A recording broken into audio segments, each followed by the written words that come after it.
제주는 여러분도 아시겠지만 제주 그 여정 레이싱을 다녀왔습니다. 근데 이 제주 여정은 저에게 어리석은 저에게 하나님의 뜻을 분명히 알게 하시는 그런 여정이었습니다. 이번 그 여정은 그 안식년 기간 동안에 복음을 전하고 블레싱을 하고 또 통일의 중보자로서의 어떤 꿈, 뭐 작은 꿈이겠지만 그 심어드린 제주 할머니들에게 그 1년에 한 번씩은 찾아뵙고 같이 기도하고 비전을 나누겠다는 그 약속을 지키는 그런 시간이었습니다.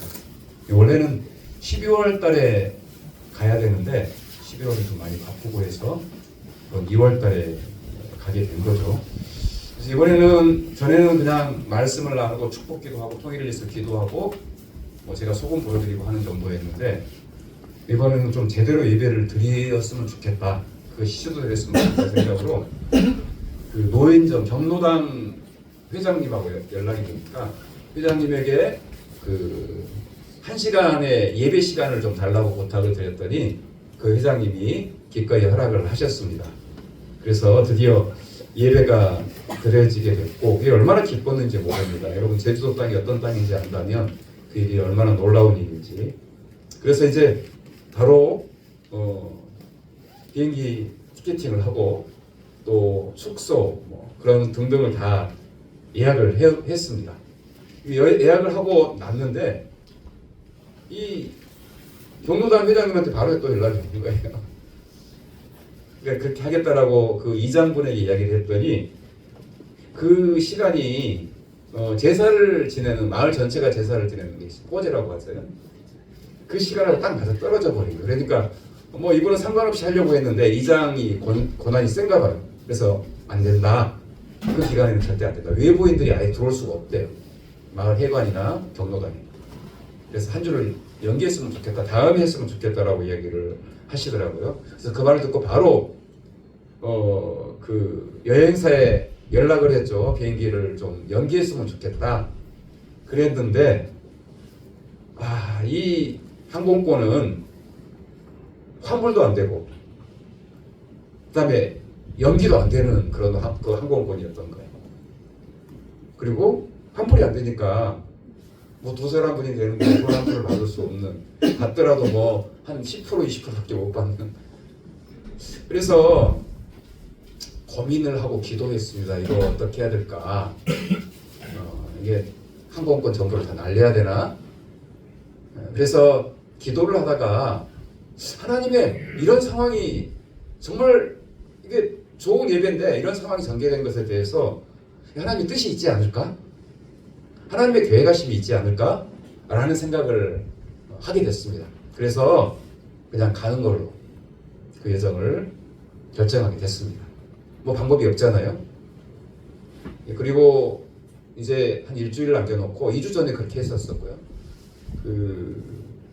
우리 소망을 찾는 일에서 기도하는 분들 꽤 많은데 정말 열심히 기도하는 한 자매가 있습니다. 갑자기 생각이 나서 전화를 했어요. 그랬더니 자매가 직장을 다니는데 직장에서 장기 근속을 했기 때문에 그거 포상휴가를 준 거예요. 그래서 바로 다음 날 내일 그러니까 그 자매가 하는 이야기가 제주도 여행을 가기로 했다는 거예요. 그리고 대화를 하는 중에 자신은 그 고통 가운데 있는 제주 할머니들에게 관심이 있다라는 이야기를 하는 겁니다. 그래서 우리가 꿈꾸는 그 제주 땅을 위한 복음, 블레싱, 그리고 제주 할머니들이 통일을 위해서 중보하는 사람이 되는 것들에 대한 비전을 나누면서 그 땅을 밟을 때 제주도 땅을 위해서 중보하고, 그리고 특별히 우리가 가고자 하는 북촌이라는 곳에 한번 시간이 되면 들렸으면 좋겠다. 그래서 그곳을 알려줬어요.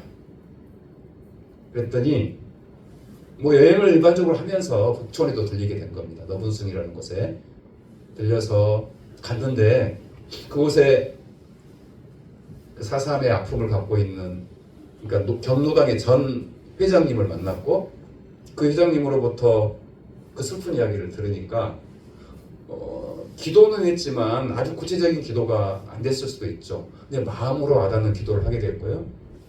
그리고 저하고 통화하면서 더 깊은 중보자가 되겠다라고 약속을 했습니다. 중보자 한 사람이 생긴 거죠. 이번 주일날 우리가 마치고 사역을 마치고 갔는데 숙소에 도착하니까 밤 10시가 되더라고요. 그리고 나서 이제 우리에게 주어진 시간은 월요일하고 화요일 두 번입니다. 월요일 날은 서귀포에 노인정을 찾아서 경로당을 찾아서 블레싱을 했는데 어려움이 있었지만 또 하나님께서 인도해 주셔서 그 제주도 땅이 참 만만한 땅이 아닙니다. 무리 없이 거기서 블레싱을 하고 축복하고 통일을 해서 같이 기도하고 하는 시간을 가졌습니다. 그리고 나서 그 다음 날은 북촌으로 가게 됐습니다. 눈이 춥고 눈이 엄청 왔습니다. 그리고 북촌을 가기 전에 그 천재원 폭포가 있습니다. 그 천재원 폭포는 좀 약간 작은 폭포죠. 그곳에 그 4.3 그 희생자 그 유적지가 있습니다. 예, 그것을 찾아갔는데 눈이 내리는 날 그걸 찾아가서 관리사무소가 있더라고요. 관리사무소에 남자분이 뭐 한 70대는 되어 보였어요. 그분이 너무 슬픈 이야기를 그 4.3 때 자기 가족 10명 그러니까 뭐 옛날에는 아이들이 많았고 뭐 가족이면 뭐 삼촌 뭐 다 포함되겠죠. 10명이 학살을 당했더라고요. 이분이 그 학살을 가족이 다 당할 때 아이니까 이제 뭐 6살 됐던 것 같아요. 총을 쏘니까 총소리에 놀라서 기절하고 쓰러진 거예요. 그러니까 그 지금 이야기를 하는 분의 아버지가 그리고 그 어머니 그러니까 그분의 할머니가 아들이죠. 지금 총에 맞아 쓰러지면서 피를 흘렸어요. 그러면서 아이를 감싸 안아보고 있어요. 그러니까 확인 사살을 하는데 아이가 피범벅이 되어 있고 기절해 있으니까 죽은 줄 알고 확인 사살을 안 한 거예요. 그래서 살았다. 너무 마음이 아프더라고요. 그래서 그분에게 이제 6살, 7살 먹은 애가 뭘 알았겠어. 아무것도 아는 게 없었잖아요.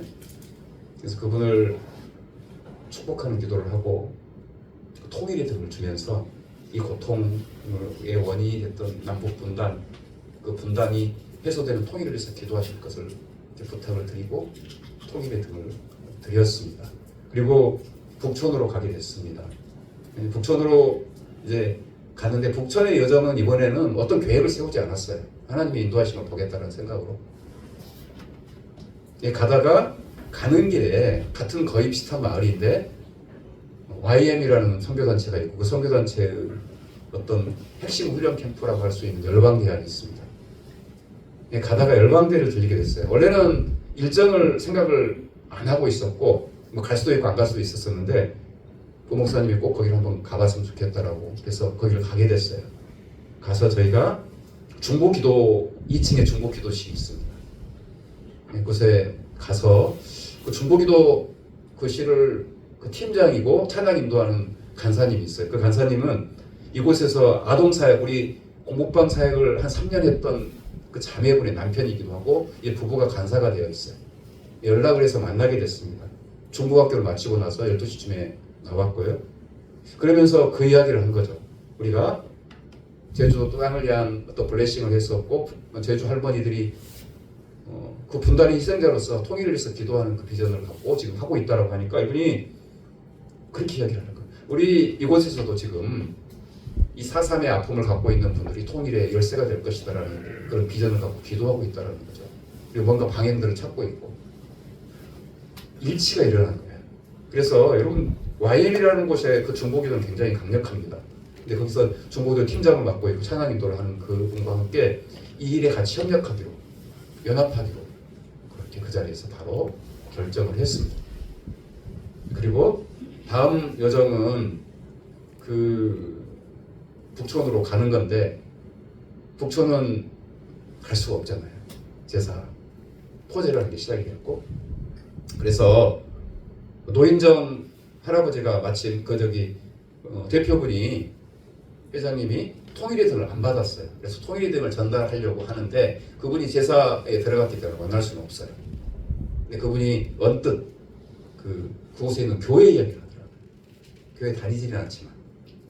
그래서 교회 그 목사님을 통해서 통일의 등을 전달하고 이번 기회에 그 교회하고도 연합을 했으면 좋겠다는 마음이 들었어요.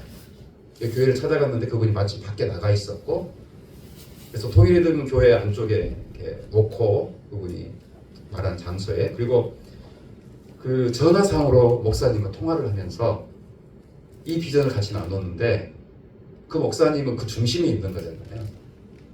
그냥 마음이 통했어요. 교회와 협력하기로 했어요. 그리고 협력해서 이 일을 감당하기로.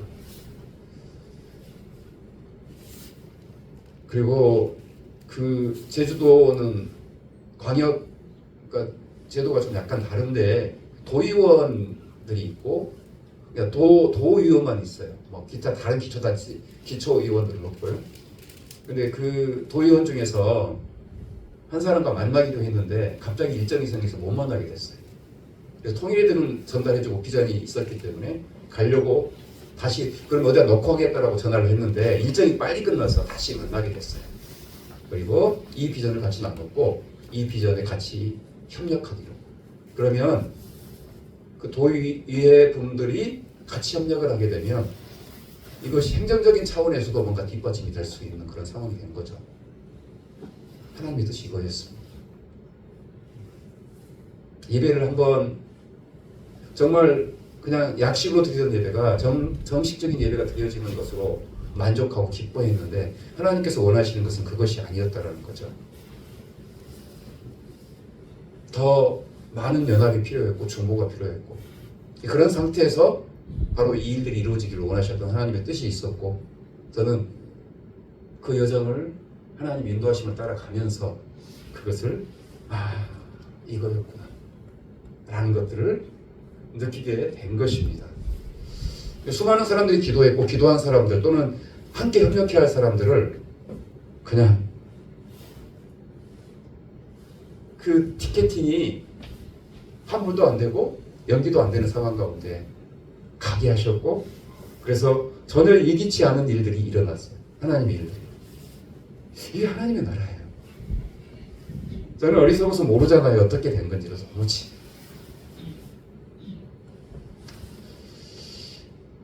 하나님의 나라가 나의 뜻과 나의 계획보다는 더 깊고 놀랍다는 사실을 경험하게 되는 거죠. 오늘부터 우리가 시편 말씀을 묵상합니다. 시편은 우리가 잘 알지만 무려 150편, 150장으로 되어 있습니다. 굉장히 길고요.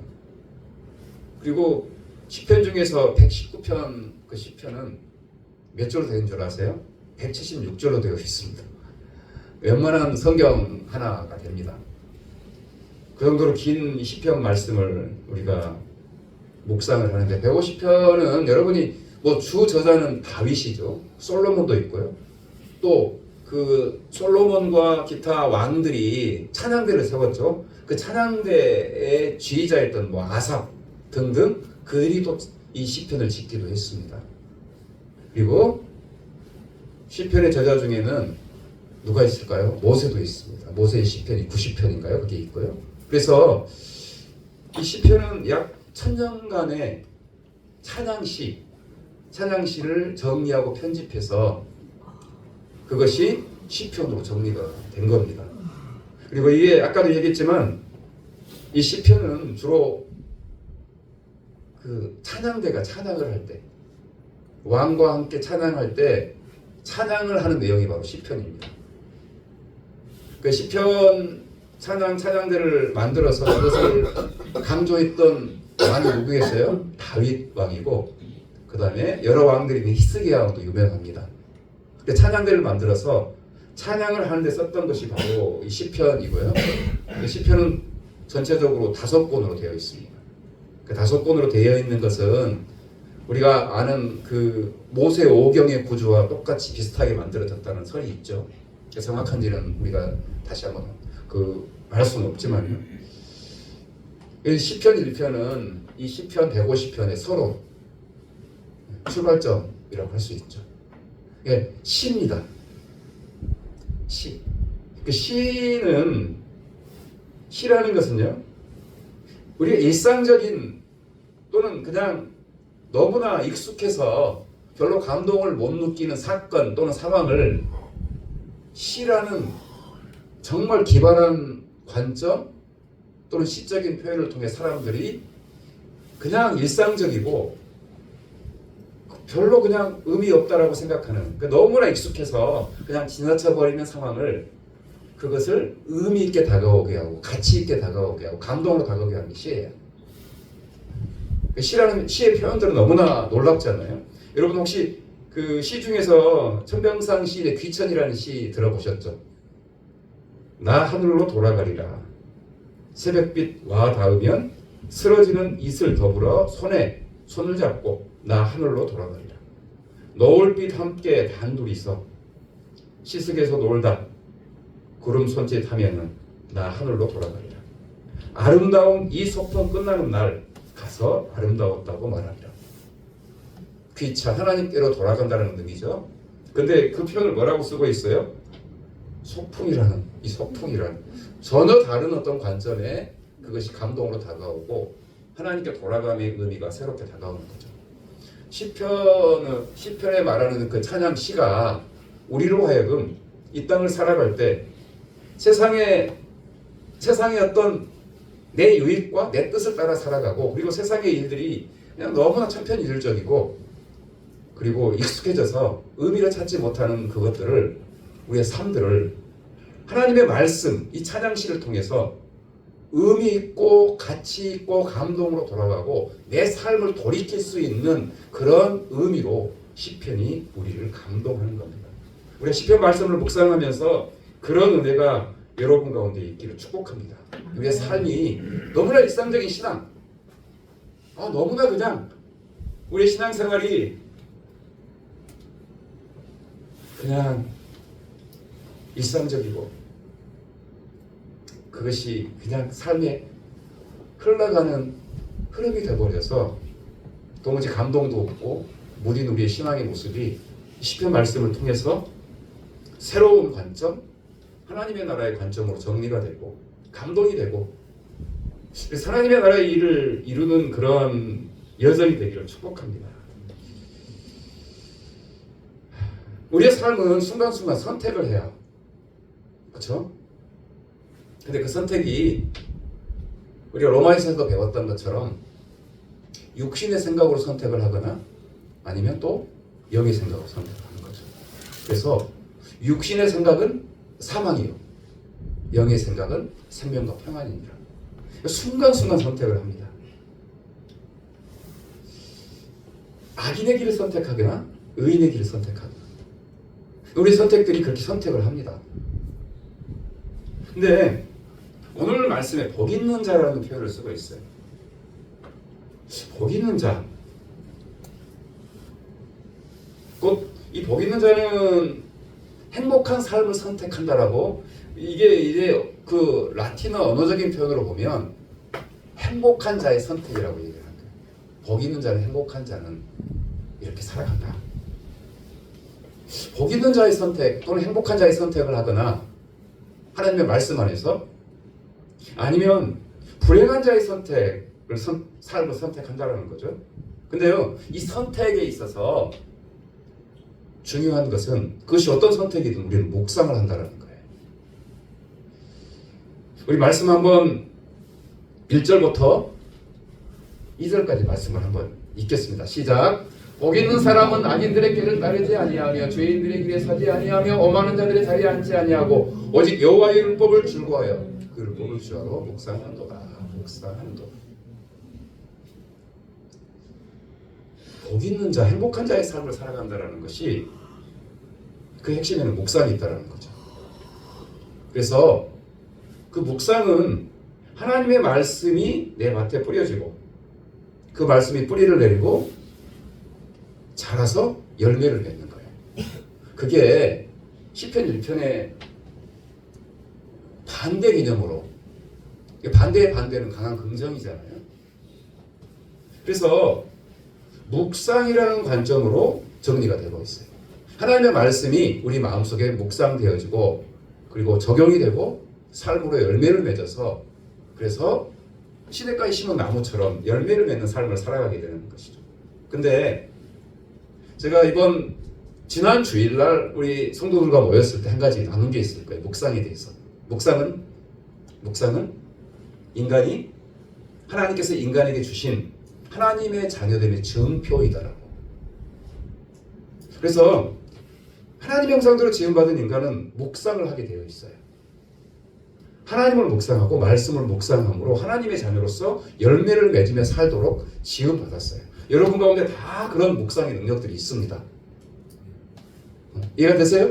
여러분 가운데는 다 묵상의 능력이 있습니다. 그런데 우리 인간이 하나님을 떠나고 진리의 말씀을 떠나고 나서 갖고 있는 그 묵상의 능력이 원래 하나님이 주신 묵상의 능력을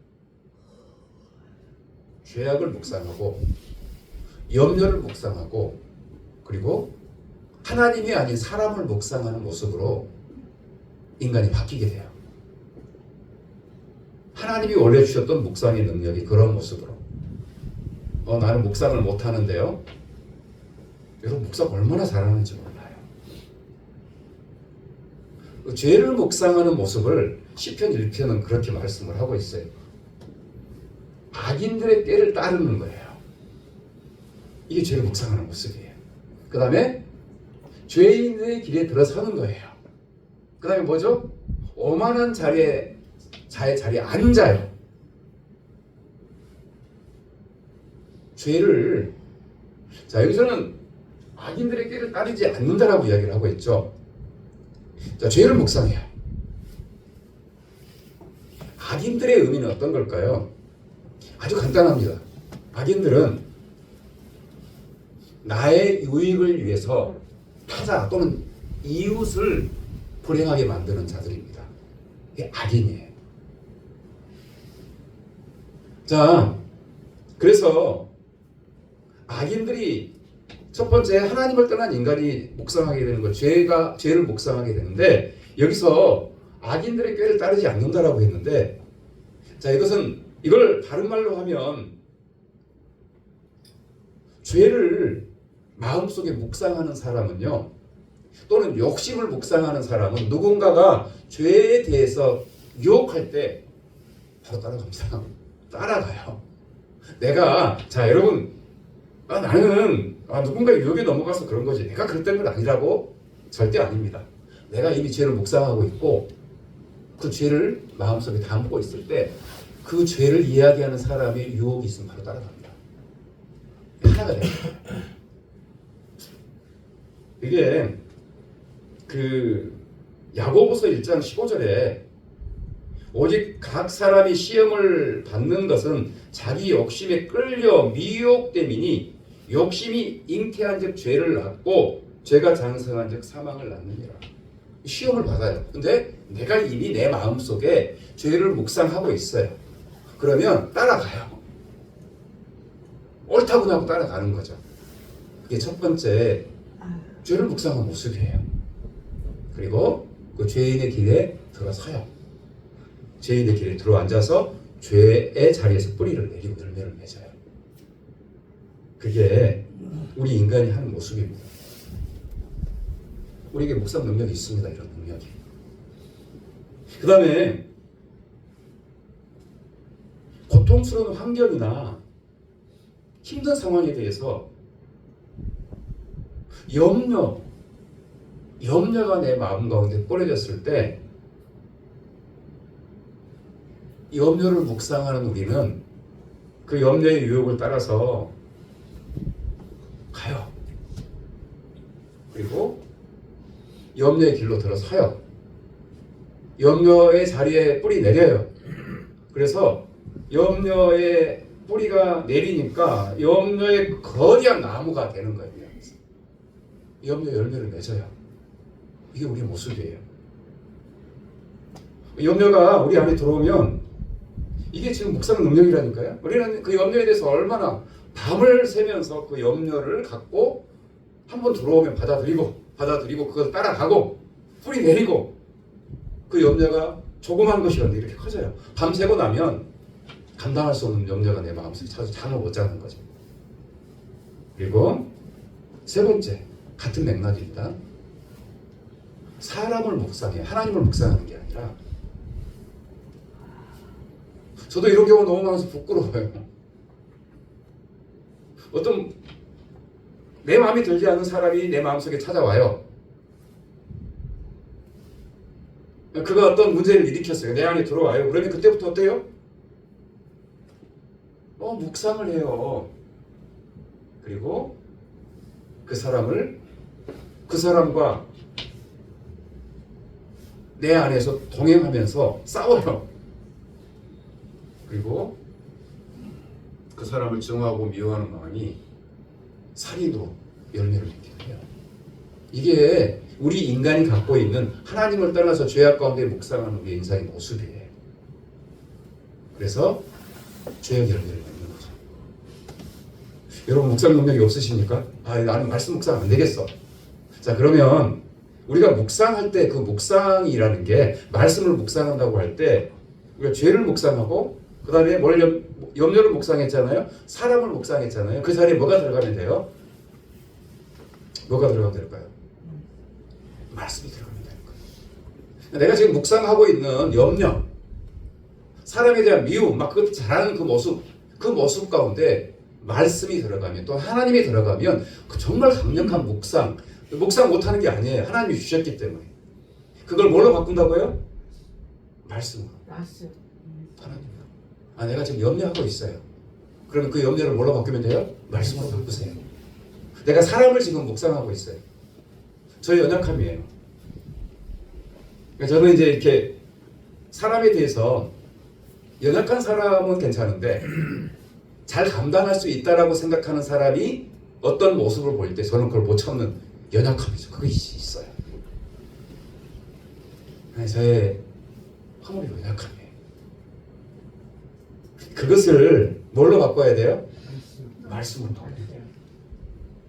여러분이 잠 못 자잖아요. 밤새 열받아가지고. 근데 그럴 때 그냥 시편 말씀 묵상하세요. 그래서 시편 말씀 암송하고, 내가 사람이 아니라 하나님의 말씀을 묵상하겠습니다. 그리고 하나님의 그 사랑을, 우리가 지난주에 배웠던 예수 그리스도의 십자가의 사랑을, 하나님의 사랑을 마음속에 담고 그것을 묵상하면 되잖아요. 그러면 어때요? 완전히 삶이 바뀌는 거예요. 자, 한번 따라서 볼까요? 나는 죄나 염려나 사람을 묵상하지 않고 하나님의 말씀을, 하나님을 십자가를 묵상하겠습니다. 이것이 여러분의 삶이 되기를 축복합니다. 네. 오늘 그 시편 1편 말씀은 그 말씀이, 이게 시편 말씀은 구약이니까 히브리어도 있겠죠. 근데 히브리어가 그러니까 알파벳에 A부터 Z가 있고, 그리고 헬라어는 알파, 그 다음에 끝이 뭐죠? 오메가. 그러듯이 이 히브리어도 알파벳이 알렙이 있고 타부가 있어요. 그러니까 A, 그 다음에 Z, 그러듯이. 근데 이 시편이 그렇게 돼 있다고 해요. 시작이 뭐예요? A로 시작이 됩니다. 알렙으로. 근데 이게 알렙의 그 단어가, 알렙으로 시작되는 그 단어가 그 아시레라고 합니다. 아시레가 뭐냐 그러면 행복한 자는. 그 다음에 마지막 그 타부는 토베트라는 거. 토베트는 뭐예요? 망한다라는 의미예요. 그러니까 행복한 자와 망한다가 대비가 되는 구조이죠. 자, 그래서 오늘 그 말씀을 다시 한번 정리해 볼 수 있어요. 복 있는 사람은, 행복한 사람은 말씀을 따르며, 말씀을 묵상하여 따르며, 말씀의 길에 들어서며, 말씀의 현장에서 뿌리 내리고 섬기는 사람이다 라고 시편 1편을 바꿀 수가 있어요. 그리고 복 있는 사람은 십자가를 따르며, 십자가를 묵상하여 십자가를 따르며, 십자가의 길에 들어서며, 십자가의 섬김의 자리에 앉아서 뿌리를 내리고 사람을 섬기는, 모든 사람을 섬기는 사람이다. 시편 1편 이렇게 바꿀 수가 있어요. 복 있는 사람은 복음을 전하기 위하여 그 사람을 위해서 기도하고 복음을 전하기 위하여 동행하고 섬기며 그를 주님의 식탁에 초대하여 앉아서 함께 먹고 마시는 사람이다. 시편 1편을 이렇게 우리가 정리할 수 있어요. 그 핵심에는 하나님의 말씀, 그 말씀을 묵상하는 또는 하나님을 묵상하는 모습으로 바뀐다라는 것이죠. 아까 얘기했지만 악인은 자신의 유익을 위해서, 그러니까 모든 생각, 모든 길들이 자신의 유익을 향해서 가다 보니까 어때요? 유혹이 오면 홀라당 넘어가는 거예요. 그리고 타자를 불행하게 하는 것이 악인입니다. 그래서 그 길을 위해서 가요. 가다 보니까 뭐가 생겨요? 우상이 생기는 거예요. 내게 유익이 되는 거라면 어떤 길도 선택하는 거예요. 우상을 섬기죠. 그리고 그걸 오늘 어떻게 표현을 하고 있죠? 바람에 나는 겨와 같도다. 내 유익을 위해서는 어떤 선택도 하는 거예요. 어떤 선택도. 그러다 보니까 그것을 오늘 성경은 뭐라고 표현하고 있죠? 바람에 나는 겨와 같다라고 표현을 하고 있어요. 말씀을 한번 뒤로 넘겨보시겠어요? 예. 자, 4절 5절 말씀을 한번 읽겠습니다. 시작. 악인들은 그렇지 아니하며 오직 바람에 나는 겨와 같도다. 그러므로 악인들은 심판을 견디지 못하며 죄인들이 의인들의 모임에 들지 못하리로다. 이 말을 우리는 바람에 나는 겨라는 표현을 하고 있잖아요. 그러니까 내 유익과 욕망과 그리고 죄성을 향한 걸음에 있어서 그걸 그냥 선택하는 거잖아요. 이리 흔들 저리 흔들. 그러니까 그걸 따라서 가는 거예요. 그걸 바람에 나는 겨와 같다라고 해요. 그러면 그런 선택을 하고 살아가는 사람에게 있어서 자, 이 겨와 알곡이 나오겠죠. 심판을 견디지 못하죠. 여러분 시골에서 그 쌀을 찢고 나서 방아로 쌀을 찢고 나서요 하는 게 뭐죠? 키질을 하죠. 키질을 하면 뭐가 분리가 돼요? 겨가 분리가 되고 그 다음에 또 알곡이 분리가 되는 거죠. 자, 겨는 뭐 했어요? 혹시 여러분 아세요? 겨는 어디 했어요? 불태는데, 그렇죠? 그리고 알곡은 어디다 집어넣어요? 어디다요? 곡간에 집어넣는 거예요. 그래서 다른 사람의 생명에 곡식이 되게 하는 거죠. 오늘 그 말씀 그대로 정리가 되는 거예요. 키질하면 못 건드려요. 그리고 마지막 알곡은 예수 그리스도의 생명을 소유한 알곡은 곡간에 천국에 또는 하나님의 생명의 열매로 맺어져 가는 것. 그것이 바로 오늘 이 말씀을 정리한 내용이라고 할 수 있습니다. 우리 다시 한번 3절 말씀으로 돌아가 볼까요? 3절 말씀 읽겠습니다. 3절 시작. 그는 시냇가에 심은 나무가 철을 따라 열매를 맺으며 그 잎사귀가 마르지 아니함 같으니 그가 하는 모든 일이 통하리로다. 말씀을 묵상해요. 그리고 말씀을 묵상하고 그 말씀이 마음의 기쁨이 돼요. 감사가 돼요. 그래서 오늘 이 말씀하신 하나님께서 말씀하신 복 있는 자의 삶을 살아가요. 복 있는 자, 행복한 자가 어떤 자일까? 성경에서 말하는 복 있는 자는 어떤 자일까? 아까 이야기했던 개념을 반대로 뒤집는 거죠. 예수 그리스도의 십자가처럼, 예수님의 십자가의 섬김처럼요. 타자의 다른 사람의 유익을 위하여 나의 유익을 기꺼이 포기하는 사람. 그래서 그런 사람이 얻게 되는 바로 열매. 그런 사람을 통해서 풍성함이 나타나는 거예요. 그런 사람을 통해서 사람을 살리는 거예요.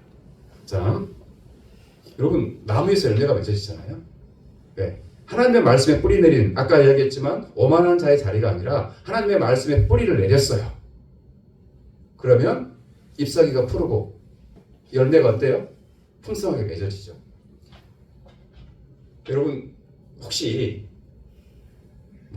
쌀이 됐던 또는 밀이 됐던 사과가 됐던 모든 열매들을 그것을 맺은 나무가 혹시 먹고 있는 모습 보셨어요? 보셨어요? 못 보셨어요? 아, 내가 열매 맺었으니까 내가 먹어야지. 사과나무가 내가 사과 열매를 이렇게 풍성하게 맺었으니까 내가 다 먹어야 돼. 혹시 그런 나무들 보셨어요? 열매를 맺은 곡식은 누군가에게 뭘로 돌아가요? 누군가를 살리는 생명의 열매로 돌아가는 것이죠.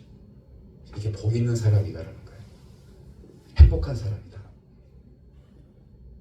우리 성도들 한 사람 한 사람이 그런 행복한 사람임을 믿습니다. 그것의 토대 가운데는 하나님의 말씀이 있어요. 죄를 묵상하고 염려를 묵상하고 사람을 묵상하는 것이 아닌 하나님의 말씀이 내 가운데 묵상되었을 때 그 말씀이 내 가운데서 내가 가야 할 하나님의 자녀됨의 길, 내가 맺어야 할 시냇가에 심은 나무가 앉아야 할 자리, 그 자리에서 섬김의 뿌리를 내리고 열매를 맺어 가는 거예요. 가는 것마다 생명으로 사람을 살리는 열매를 맺어 가는 거예요. 이 묵상은 너무나 중요합니다. 묵상을 말하고 있는 단어가 있어요. 메디테이션이라고요. 근데 이것은 그 라틴어의 어원으로 들어가면 약의 의미가 있습니다. 메디신이라고 약, 거기서 나온 거고요. 근데 여러분, 약이라는 게 어때요? 약이 있어요. 아주 특효약이 있습니다. 근데 그 약이 어떤 약인지, 몸이 어떻게 좋은지 막 연구를 했어요. 이 약이 어디에 좋고 어떻게 사용을 하고 용법도 다 알아요. 잘 알아요. 근데 중요한 것은 그 약이 효능을 발휘하려면 어떻게 해야 돼요? 먹어야 되잖아요. 안 먹어요. 그게 수고스럽다고 생각을 해서 용법이나 약이 주는 특효가 어떤 것인지를 너무 잘 알아요. 근데 먹지는 않아요. 먹어야 약은 효과가 있어요. 하나님의 말씀이 묵상되었을 때 오늘 이 시편 1편 말씀은 자, 악인의 길을 따르지 않아요. 그 다음에 악인의 죄인의 길에 들어서지 않아요. 그리고 오만한 자의 자리에 앉지 않아요. 자, 이것을 다르게 표현하면 말씀, 십자가를 따르는 삶을 살아가요. 그리고 십자가의 길로 들어서요. 그리고 십자가의 자리에, 섬김의 자리에 뿌리를 내려요. 그러니까 이 묵상이라는 개념이, 그 묵상이라는 개념이 단지 내 생각에, 내 머릿속에 잘 묵상이 되는 개념이 아니고 그것으로 끝나는 것이 아니라 그 후에 내 안으로 들어가야 돼. 사람, 내 손과 발로. 그럴 때 열매가 맺어지는 거예요. 그리고 묵상은 러비네이트라는 또 묵상의 다른 용어가 있어요. 이것은 두 가지 뜻이 있습니다. 러비네이트라는 것은 묵상하다의 의미와 되새김질하는 의미가 있어요. 오늘 말씀에 오직 여호와의 율법을 즐거워하여 그 율법을 주야로 묵상하는도다. 주야로 묵상하는 거예요. 예? 묵상하다라는 의미가 되새김질하다라는 의미. 여러분, 반추동물이라고 하죠. 풀을 먹어서 그 풀을 소화해서 그 풀로 살아가는 동물들이 많잖아요. 그 동물들이 크잖아요, 대부분. 근데 이 반추동물들이 위가 4개가 있어요.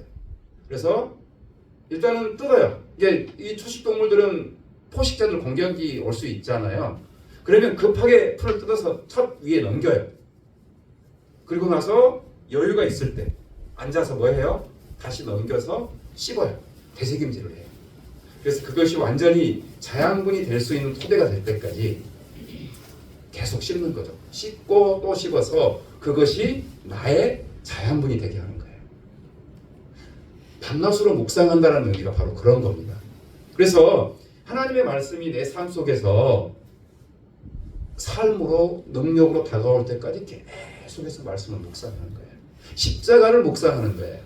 성경을 묵상하는 거예요. 이 말씀이 십자가로 어떻게 연결될 것인가, 어떻게 삶으로 연결될 것인가 묵상할 때 하나님께서 나로 하여금 실제로 그런 삶을 살아갈 수 있는 힘을 주시고 능력을 주셔서 열매를 맺게 하셔야 오늘 시편 말씀을 우리 마음속에 다지면서 여러분의 삶 가운데 이전에 죄를 묵상하고 염려를 묵상하고 사람을 묵상하던 삶에서 하나님의 말씀이 묵상되어지고요. 십자가가 묵상이 되어지고 그렇게 할 때가 있어. 떠오를 때가 있어. 그럴 때 어떻게 바꾸라고요? 하나님의 말씀을 바꾸십시오. 예수님 십자가로 바꾸십시오. 그러니까 그런 훈련들을 계속 하셔야 돼요. 어쩔 수 없이 염려가 묵상돼요. 사람이 묵상돼. 저도 그렇다니까요. 부끄러워요. 근데 그것을 뭘로 바꿔야 돼요? 말씀으로 바꾸는 거예요. 그러니까 시편 2편 말씀을 묵상하고 시편 2편 말씀을 바꾸십시오. 하나님의 지난주에 나눴던 하나님의 그 사랑, 영원히 변치 않는 하나님의 사랑, 그 어떤 어둠의 권세도 악의 권세도 죽음의 나를 하나님의 사랑 안에서 끌어갈 수 없는 그 사랑을 묵상하십시오. 그러면 우리의 삶 가운데 죄의 열매가 아닌 하나님의 열매를 맺게 돼요. 성령의 열매를 맺게 돼요. 사람이 살아나는 역사가 일어나요. 늘 묵상하는 사람들은 영의 일을 생각하고 길을 걸어가요. 저는 우리 성도들 한 사람 한 사람이 그런 사람임을 믿습니다. 오늘 우리가 바로 그런 마음을 갖고 또 공을 나갈 거예요. 주님의 일이 내 가운데서 감동이 되고 감동이 돼서 섬기는 거잖아요. 어제는 아이를 3명하고 한 자매분이 여기를 찾아왔어요. 갑작스럽게 전화가 오고 찾아왔어요. 아이들이 원래 4명인데 시설에 들어가 있어요. 우리가 늘 기도했던 아이들이라 이름도 알 거예요. 내가 그 애들한테 그랬어요. 너희들 4명 이름 여기서 유명하다. 우리가 시설에 들어가 있는 아이들 땡땡이라고 했지만 늘 기도하잖아요. 우리가 기도하고 있어. 근데 큰 아이는 그 기타를 통해서 대학을 가려고 준비하고 있고 그 일정이 겹쳐서 못 오고 나머지 3명만 왔어요. 근데 그 아이를 데리고 온 자매분이 있어요. 이 아이를 마치 자식처럼 수년간 시설에 가서 차에 태워서 식사를 먹이고 기도해주고 필요한 물품들을 사주고 그걸 지금 아이들이 시설에 들어간 이후로 계속 하고 있어요. 이분은 딸이 하나 있는데 또 둘째를 입양했어요. 그리고 이 4명의 아이들을 시간 날 때마다 찾아가서 엄마 역할을 해주는 거예요. 예수님의 십자가가 묵상이 되고 하나님의 사랑이 묵상이 되면요 그게 보여요. 오늘 복 있는 사람은 하나님의 말씀을 묵상함으로 그 말씀을 묵상할 때 이 땅에 고통받고 눈물 나는 사람이 보여요. 감동으로 다가와요. 내 마음속에. 그래서 그들 삶 속에 뿌리 내려요. 서울역에 난장하는 사람들, 쪽방촌에 살아가는 사람들의 그 눈물과 아픔이 내 마음속에 다가오니까 기도하지 않을 수가 없어요. 기도만 할 뿐만 아니라 그들의 삶 현장으로 들어가는 거예요. 그들의 삶 현장에 뿌리 내려서 그들의 아픔이 나의 아픔이 되고 그들 향해서 나누고 식사를 나누고 함께 예배드리고 말씀을 나누는 삶을 살아가는 거예요. 이게 복 있는 사람이에요. 시편 말씀을 계속 묵상하게 될 것입니다. 묵상하면서 복 있는 자로 진정으로 행복한 자로 살아가는 것이 무엇일까? 그리고 하나님의 말씀을 묵상함으로 그 말씀이 삶이 되는 것이 무엇일까? 점점 배워나가는 그런 은혜가 있기를 축복합니다. 시편 1편 말씀은 모두 다 암송했으면 좋겠습니다. 워드 바이 핫. 우리 지난주에 우리 워드 바이 핫이라는 선교사님 4분 봤잖아요. 말씀이 내 마음속에 들어오고 그 말씀과 동행하고 그 말씀이 내면에 뿌리 내릴 때 열매내는 삶을 살아갑니다. 그런 은혜, 그런 기쁨이 여러분 삶 모두 가운데 있기를, 그리고 시편 말씀을 묵상하는 여정 가운데 여러분이 그런 행복한 자라, 나는 행복한 자라, 망하는 자가 아니라 행복한 자라 고백하는 그런 은혜가 말씀을 묵상하고 말씀이 삶이 됨으로 있기를 축복합니다. 아멘. 기도하겠습니다. 하나님 아버지, 오늘도 우리에게 말씀해 주셔서 감사합니다. 우린 여전히 하나님이 주신 묵상의 능력으로 죄악을, 나의 영광을 위한 묵상을 하고, 내를 찾아온 염려를 묵상하고, 사람을 묵상해서 정죄하고 판단하는 어리석은 죄악들을 저지릅니다. 그 자리에 말씀이 있게 하여 주시옵소서.